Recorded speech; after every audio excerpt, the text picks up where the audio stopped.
to the AI Campa Show's second season of Pokémon Universe. Please subscribe and give like. Enjoy. Welcome back to the Deep Dive. Today we are traveling to a region where, well, stadiums are gigantic, industry is just booming. And celebrity status is almost as important as having a strong team. We are diving deep into Galar, the region from Pokémon Sword and Shield from Generation 8th. You know, it's often framed as this land of spectacle, but if you look closer, Galar is really defined by this powerful tension. Tension between what? Between its relentless industrial progress and this ancient, really volatile nature that's bubbling just underneath. And that's our mission today, Yeah. right?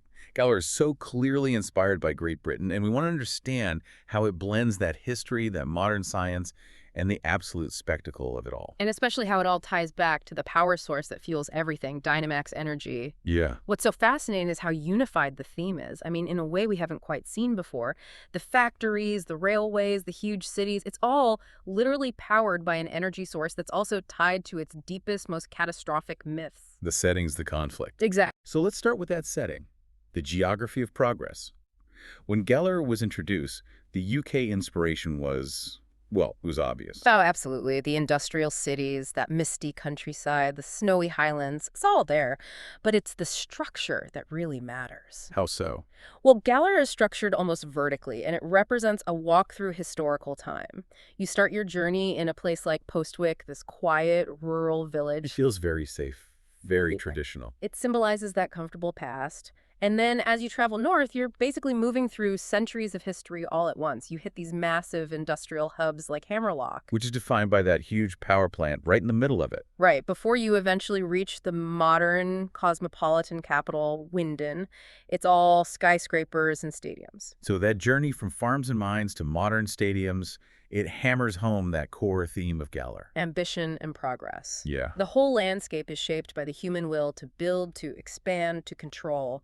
And like you said, it's not just decoration. The whole thing is built on the Dynamax energy they discovered at that plant. It powers the cities. And it's what lets the Pokémon turn into giants, which brings up a really critical point about the duality of Galar's progress. Okay. This Dynamax phenomenon, it's the ultimate symbol of humanity trying to harness nature.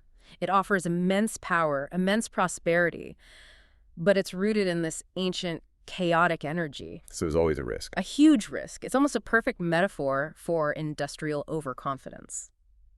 So if your foundation is built on something so precarious, how does a society manage that? They institutionalize it. They turn that risk into a regulated, televised spectacle. Which brings us right to our next point. Battle as a national obsession. Yes. If earlier regions were about personal exploration, maybe survival, Galar is all about competitive sport. The Gym Challenge isn't a personal quest anymore. No, it's the single biggest national cultural event. And the details they put in are incredible. Every gym battle is broadcast from these massive stadium-style venues. Trainers wear numbered uniforms, you see sponsor logos everywhere. The whole atmosphere feels like a World Cup match. It makes the trainers feel less like lone adventurers and more like Professional athletes, absolutely. And this is all embodied perfectly in Champion Leon. He's not just a strong trainer, he's a celebrity. Completely. His charisma, the catchphrases, his whole undefeated brand. He's the Galar ideal. Bold, confident, and always winning in the public eye.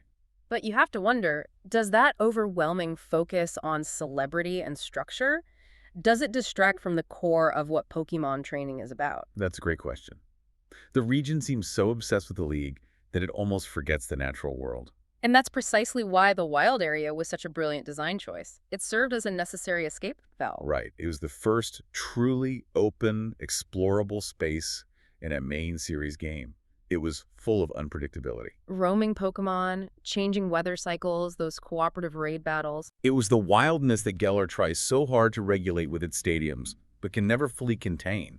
It made the world feel like a sprawling ecosystem just beyond the city walls. Exactly. It gave weight to the idea that even in this highly structured modern society, true power and discovery still lie in the untamed parts of the world. Okay, so let's dig into that power mechanism itself. Dynamax and Gigantamax. I mean, they really are the heart of Galar's identity. A Dynamax is the base mechanic. You know, a Pokemon grows enormous, its stats get a huge boost, and its moves become these powerful max moves. It turns a regular battle into a clash of titans. Yeah. And then you have Gigantamax, which is just pure spectacle, takes it even further. It's not just size. The Pokemon's entire appearance changes. We're talking about Charizard getting these massive fiery wings, or my personal favorite, Alchemy, turning into a giant tiered cake. It's ridiculous, but it's so effective. And crucially, these transformations are geographically locked. They only happen in these designated power spots. Or that mysterious energy flows most strongly from the earth.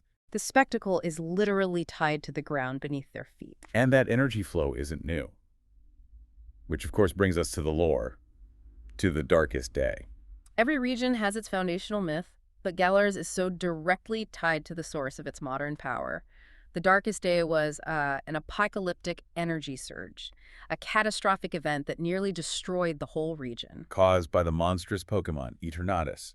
It just absorbed a massive, uncontrolled amount of that Dynamax energy. It's the ultimate consequence of trying to harness that power too freely. And the ones who stopped it were the two legendary heroes, the wolves, Zacian and Zamazenta. They stepped in to contain Eternatus and save Galar. If you connect all those dots, I mean, it's just ingenious world building. Galar's mythology is perfectly woven into its modern science. Yes, the society today relies on the very same energy that once nearly destroyed it.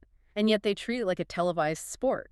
It really makes you ask, how long before that prosperity gives way to catastrophe again? It forces you, the trainer, to confront the historical weight of the power you're wielding. So moving beyond the myths and stadiums, the human element in Galar really reinforces this theme of growth through discovery, often outside that expected competitive path. Let's talk about the researchers, Professor Magnolia and her granddaughter, Sonia. They're the ones actually trying to bridge that gap between the modern science and the dangerous forgotten myths. And Sonia's character arc is so fascinating because she sort of rejects that competitive status quo. She starts out in her grandmother's shadow, but her journey isn't about collecting badges. It's about intellectual curiosity. She becomes a full professor, not by winning the league, but by solving the central mystery. It proves that courage and curiosity matter more than titles. And that idea is mirrored perfectly in the rivalry between Champion Leon and his younger brother Hop. Oh, Hop's journey is great. He starts out completely defined by his brother's massive public success. He's just Leon's brother. He's living in his shadow. But what makes his story so resonant is that he eventually finds his own path by choosing to become a Pokémon researcher. He moves away from that spotlight. It really shows that true growth isn't always about winning. It's about learning how to recover from defeat and realizing your value isn't tied to what everyone else expects of you. Exactly. And the expanded content, the DLCs, they just deepen these themes. Right. The Isle of Armor doubled down on that idea of mentorship and personal growth outside the formal league structure. And the Crown Tundra took you to the most remote, ancient part of the region, focusing entirely on exploration and discovery. It proves that even in the most advanced region, there are still mysteries left to find. So, wrapping this all up, what's the legacy here? Galar feels like a turning point for the franchise, a fusion of innovation, a more sophisticated narrative. For sure. It showed that the series could explore more mature themes like celebrity culture, industry, and human ambition.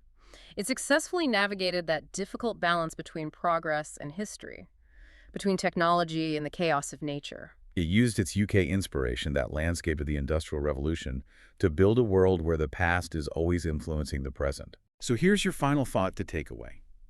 Galar uses the spectacle of Dynamax and the structure of professional sport to remind you that evolution isn't just for Pokémon. The world itself is evolving. And in Galar, we saw that world wrestling with the ultimate question. When technology gives you all this power, how do you learn to truly respect where that power came from? Galar proves that sometimes the greatest discoveries aren't in the trophies you win, but in the footnotes of forgotten history.